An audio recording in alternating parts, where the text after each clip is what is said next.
Les sentinelles s'approchent. Sous son film de poussière, elles ne l'ont pas reconnu. Il émet rapidement ses parfums d'identification et les autres sont rassérénés. Une ouvrière remarque ses odeurs de fatigue.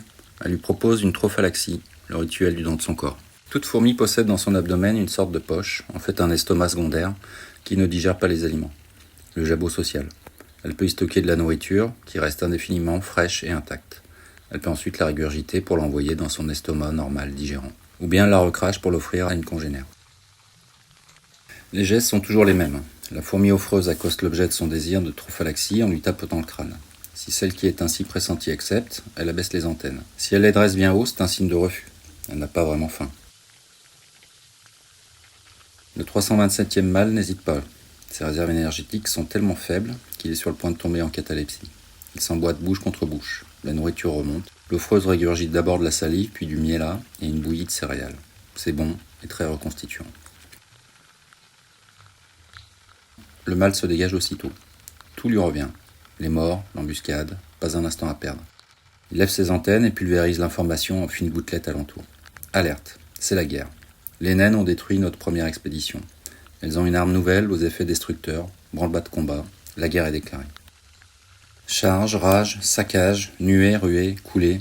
Tout le monde se mélange, se dérange, se range, court, tourne, fuit, fonce, se disperse, se réunit, fomente de petites attaques, pousse, entraîne, bondit, s'effondre, rassure, crache, soutient, hurle de l'air chaud.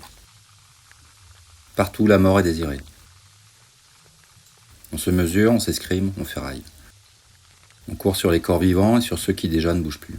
Chaque rousse se retrouve coiffée d'au moins 3 naines furieuses. Mais comme les rousses sont 3 fois plus grosses, les duels se déroulent à peu près à armes égales. Corps à corps, cris odorants, phéromones amers en brume.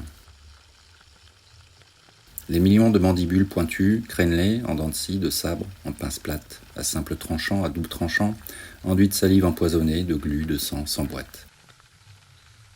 Le sol tremble. Corps à corps. Les centaines plombées de leurs petites flèches fouettent l'air pour maintenir l'adversaire à distance. Les pattes griffues les frappent comme s'il s'agissait de petits roseaux agaçants.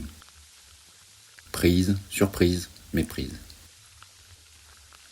On attrape l'autre par les mandibules, les antennes, la tête, le thorax, l'abdomen, les pattes, les genoux, les coudes, les brosses articulaires, une brèche dans la carapace, un créneau sans la chitine, un œil.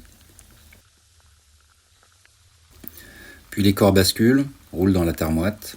Des naines escaladent un coquelicot indolent et de là-haut se laisse choir toute griffe tendue sur une rousse carrossée. Elle lui perfore le dos, puis la trouve jusqu'au cœur. Les mandibules rayent les armures lisses. Une rousse utilise habilement ses antennes comme 2 javelots qu'elle propulse simultanément. Elle transperce ainsi le crâne d'une dizaine d'adversaires, ne prenant même pas le temps de nettoyer ses tiges enduites de sang transparent. Corps à corps, à mort. Il y a bientôt tellement d'antennes et de pattes coupées par terre qu'on croirait marcher sur un tapis d'aiguilles de pin.